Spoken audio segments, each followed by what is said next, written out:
Di awal film terlihat adegan mabar. Sepasang kekasih yang bernama Ray dan Rooney. Mereka berdua mempunyai penyakit yang berbeda. Ray punya penyakit gila genjot, sedangkan Rooney punya penyakit kecemasan berlebih terhadap sesuatu. Di suatu hari, Rooney akan pergi untuk menjalankan tugas. Karena dia adalah seorang tentara. Ray yang nampak sedia akan ditinggal oleh kekasihnya itu tak dapat menahan hasratnya untuk bergenjot. Hey, Ray. Well, I don't see why we gotta pretend about it when you're not. Alhasil, untuk memenuhi hasratnya setiap hari, dia mengajak hampir seluruh pria yang ada di kotanya untuk digenjot. Wah, penyakit yang aneh tapi enak. Beginilah awal mula film The Snake Moon. Terlihat, Ray yang bosan dan kesepian akibat ditinggal Rooney, maka dari itu, dia memutuskan untuk pergi ke sebuah pesta. Dia bersenang-senang di sana. Tiba-tiba, dia bertemu dengan sahabat Rooney yang bernama Gil. Ray kaget dan curiga kalau Gil diutus oleh Rooney agar memata-matainya supaya tidak berbuat aneh-aneh dengan pria lain. Would you think I'm Ronnie's spy or something? Namun Gil berkata kalau dia pergi ke pesta cuma ingin bersenang-senang juga. Kemudian Ray melanjutkan kegiatannya. Ray meminum beberapa obat dengan campuran minuman yang pastinya al-haram. Di malam itu, Ray mabuk sejadi-jadinya sampai oleng. Karena sudah tak berdaya, malam itu banyak sekali pria yang mencoba menanam benih di ladang milik Ray. Sampai akhirnya, Gil membawa Ray pulang. Di perjalanan pulang, Gil merasa kasihan dan cemburu karena ladang milik Ray baru saja ditanami benih oleh Tron sang rudal hitam. Namun, Ray mengatakan dia sangat puas atas servis yang diberikan Tron dibanding anunya Gil yang gampang keluar. You gotta have what they wrong got. Gil yang mendengar hal itu marah kemudian menghajar Ray dan meninggalkannya begitu saja. Keesokan paginya, seorang pria bernama Lazarus menemukan Ray yang tergeletak di tengah jalan. Dia kemudian membawa Ray ke rumahnya. Setelah sampai di rumah, Ray terus memanggil-manggil nama Tron. Lazarus yang mendengar itu kaget karena dia mengetahui sosok Tron ini, kemudian bergegas untuk pergi membeli obat dan menemui Tron.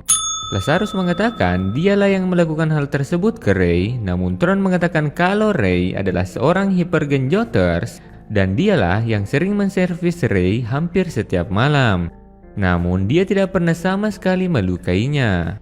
Setibanya di rumah, Lazarus menemukan Ray yang sudah tak berdaya dengan suhu tubuh yang sangat tinggi. Ternyata saat itu, Ray sudah sangat sakne berat yang dipicu oleh demam tingginya. Lazarus kemudian merendamnya dengan air es di dalam bak mandi. Malam harinya, tingkah laku Ray semakin menjadi-jadi. Dia keluar rumah sambil merangkak dan mencari Rooney.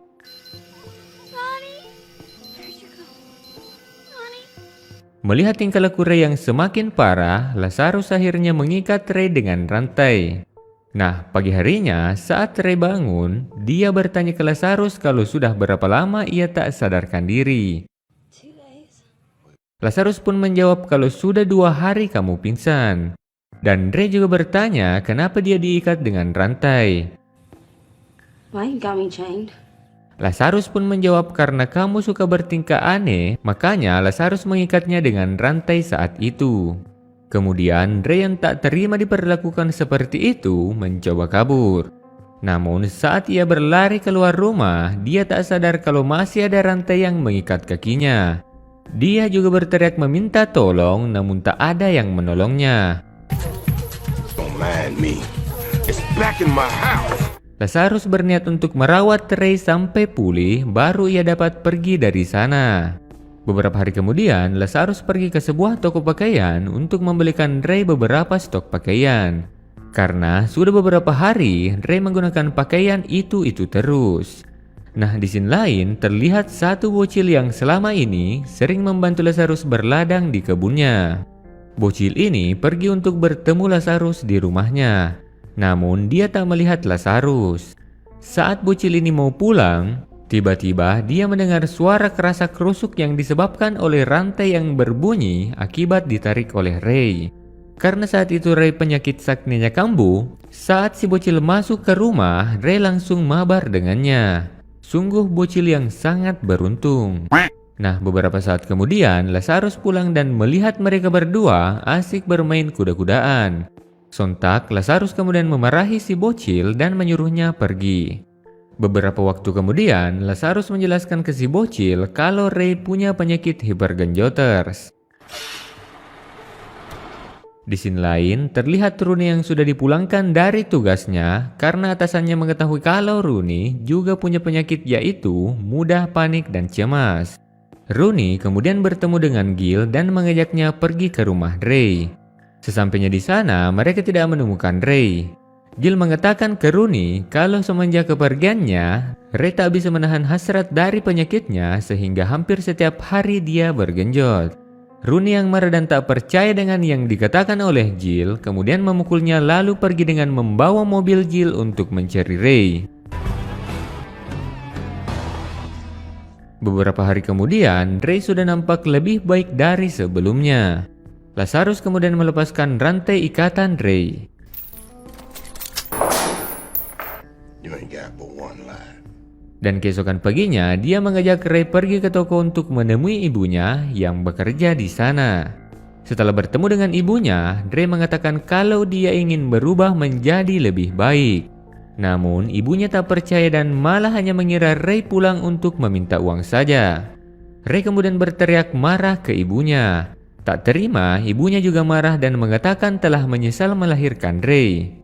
Ray yang geram dengan perkataan ibunya kemudian mencoba untuk menghajarnya. Tapi untungnya Lazarus cepat datang dan membawa Ray pulang. Setelah itu, Ray menjadi galau lagi. Untuk mengembalikan mood Ray lagi, Lazarus kemudian membawanya ke sebuah bar, di mana di sana Lazarus yang bernyanyi sambil memainkan gitar dan tampak raut wajah Ray saat itu mulai tersenyum dan tidak galau lagi. Keesokan paginya, Ray minta untuk diajari bermain gitar. Namun Lazarus menyuruhnya untuk menyanyi saja dan dia yang bermain gitar. Nah, tiba-tiba dari belakang, Rooney muncul dan mengkeplak kepala Lazarus. Saat itu, Rooney mungkin salah paham dan hampir membuat Lazarus meninggoy. Lazarus kemudian menyuruh Rooney untuk menembaknya. Namun, Rooney tidak sanggup melakukannya. Setelah itu, Lazarus menelpon temannya untuk menenangkan mereka berdua. Rooney mengatakan kalau hanya Ray yang bisa menenangkannya. Did for me. Fix me. Sebaliknya, Ray juga begitu. Dikala dia sakne berat, cuma Rooney yang bisa menenangkannya. Nah, setelah itu, Ray dan Rooney pun menikah didampingi oleh Lazarus dan si bocil tadi. But the greatest of these is love. Di akhir film memperlihatkan Ray dan Rooney yang pergi meninggalkan Lazarus yang sudah menemukan jodohnya juga. Di perjalanan, Rooney terlihat panik karena mobil mereka dipepet oleh beberapa truk pengangkut kayu-kayu besar. Namun, Ray berusaha menenangkan Rooney dan film pun selesai.